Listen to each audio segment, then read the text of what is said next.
Hi friends, welcome to my channel. మొదటిసారిగా నా ఛానల్ని మీరు చూసినట్లయితే సబ్స్క్రైబ్ చేసుకోండి.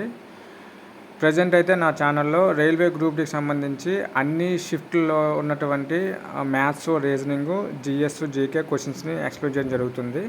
ప్రజెంట్ 2022లో జరిగినటువంటి గ్రూప్ డి ఎగ్జామ్ యొక్క ప్రతి షిఫ్ట్ మ్యాథ్స్ క్వశ్చన్స్ ఎక్స్ప్లెయిన్ చేయడం జరుగుతుంది. సో అందరూ దయచేసి సబ్స్క్రైబ్ చేసుకోండి. Let's begin the video.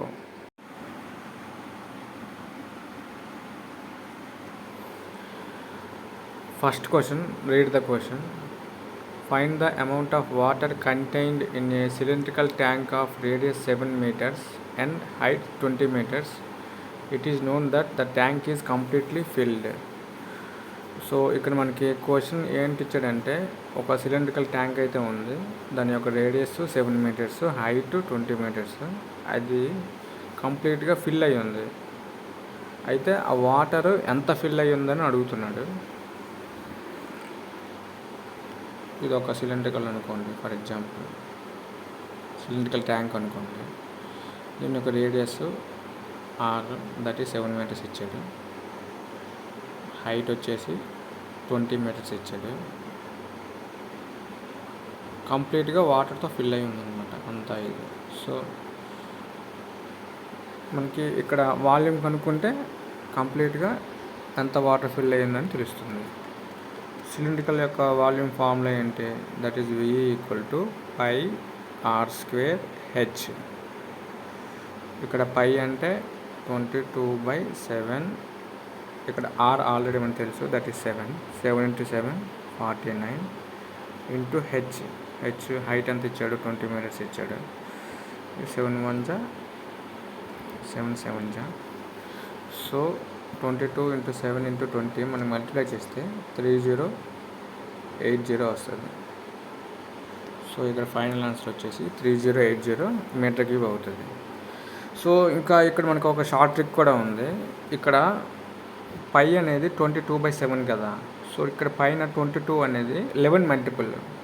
So ఇచ్చిన ఆన్సర్స్లో ఎక్కడైనా 11 మల్టిపుల్ ఉందేమో ఒకసారి చెక్ చేసుకుంటే అదే మనకి ఫైనల్ ఆన్సర్ అవుతుంది. ఈ యొక్క ట్రిక్ అన్నిసార్లు వర్కౌట్ అవ్వదు. ఎందుకంటే ఇచ్చిన ఆప్షన్స్లో 2-3 ఆప్షన్స్ 11తో మల్టిప్లై ఉంటే అప్పుడు మనం జనరల్గా ఫార్ములా యూజ్ చేసి చేసుకోవాలి. ఒకవేళ లేనట్లయితే ఫస్ట్ 11 మల్టిపుల్ మనం ఒకసారి క్రాస్ వెరిఫై చేసుకొని ఏదైనా సరే ఏ నెంబర్ అయినా 11 మల్టిపుల్తో డివైడ్ అవుతుందేమో చూసుకుని డైరెక్ట్ పెట్టేవచ్చు. సింగిల్ 11 మల్టిపుల్ ఉంటే, లేదంటే మనం ఆన్సర్ అనేది సాల్వ్ చేసుకోవాలి.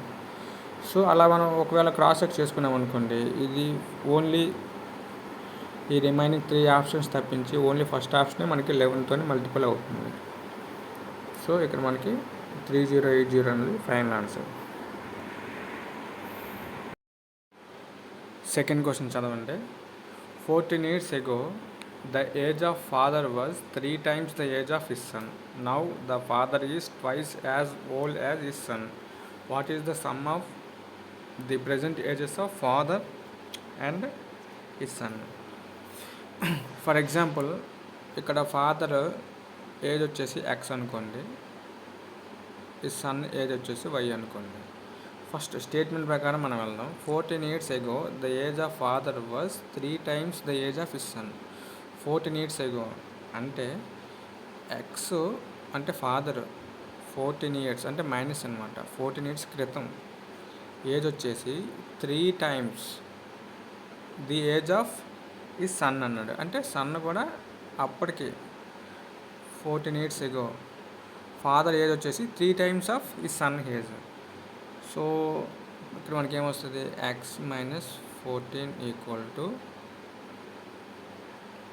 మల్టిప్లై చేస్తే 3y మైనస్ 42 వస్తుంది. 42 వస్తుంది. ఇక్కడ మనం సింప్లిఫికేషన్ చేస్తే ఎక్స్ మైనస్ 3y =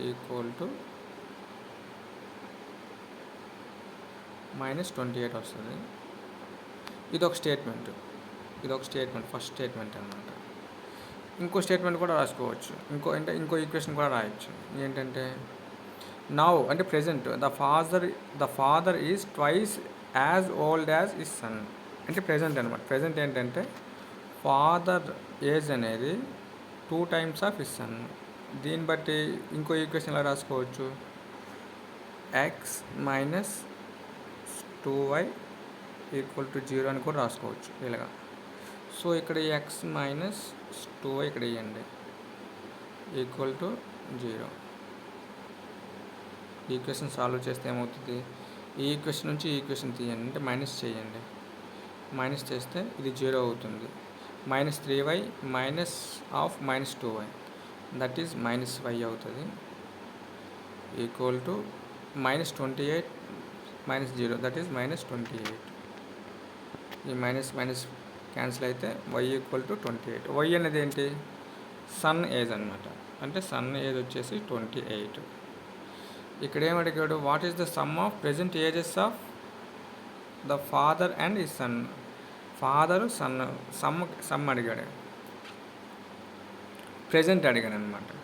ప్రెజెంట్ ఏంటి, ఇక్కడ మనకు ఆల్రెడీ y ఈక్వల్ 28. ప్రెజెంట్ ఏంటి, ఫాదర్ ఏజ్ వచ్చేసి 2 టైమ్స్ ఆఫ్ ఈ సన్ అనమాట. ఇక్కడ y ఈక్వల్ టు 28. y 28 అయ్యండి. 28 ఇంటూ 2. 28 ఇంటూ 2 ఎంత, 56 అవుతుంది. 28 into that 56 plus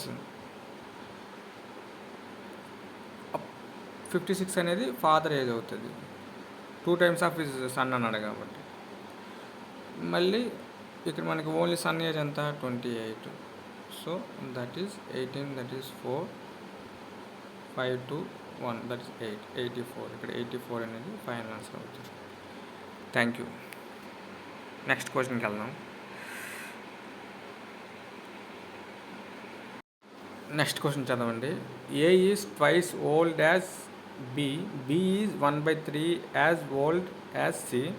the sum of ages of A, B and C is 42 years. Find the sum of ages of A and B. ఇక్కడ ఫైనల్గా A and B యొక్క some కనుక్కోవాలి, ages some అయినది కనుక్కోవాలి.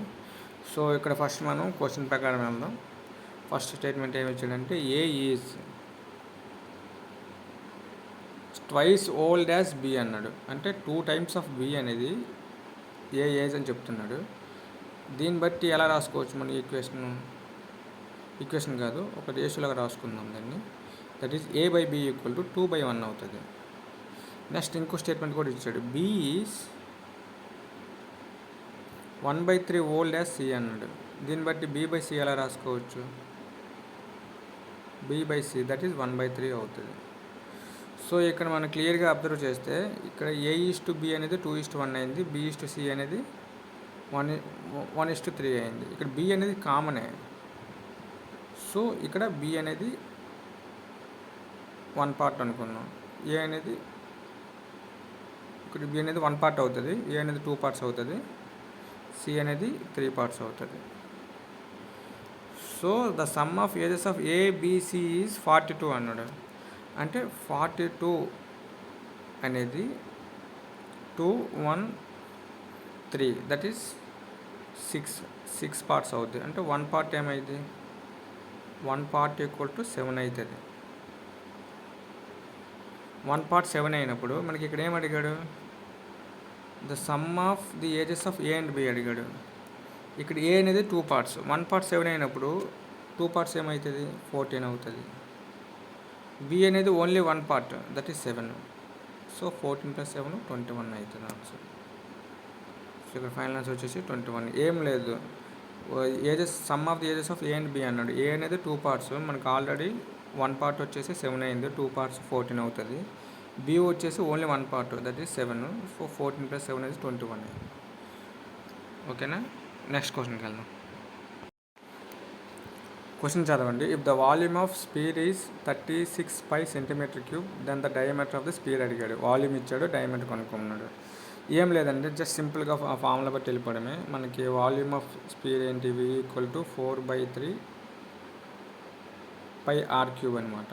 πr³ that is equal to 36 pi అని ఇచ్చాడు already మనకి, 36 pi అని ఇచ్చాడు. సో ఇక్కడ ఈ పైకి క్యాన్సిల్ అయిపోద్ది. 4 1 జా 4 9 జా. సో ఇక్కడ r³ = ఇక్కడ 3 ఇంటూ 9 ఏమవుతుంది, 27 అవుతుంది.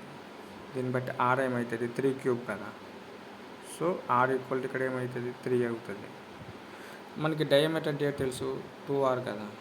సో 3 ఇంటూ 2 ఏమవుతుంది, 6 సెంటీమీటర్స్ అవుతుంది.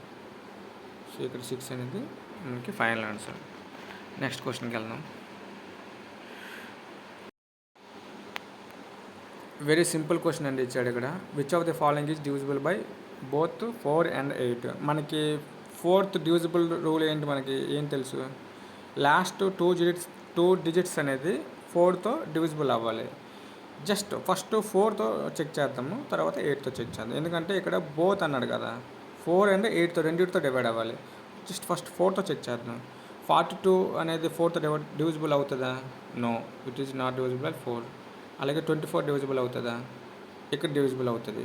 4 5 20, 4 6 24, 4 6 24. సో ఇది డివిజిబుల్ అవుతుంది. 42 అవుతుందా, నో, ఇక్కడ 42 అవ్వదు, ఇక్కడ కూడా 42 అవ్వదు. 82 అవుతుంది, ఇది కూడా అవ్వదు.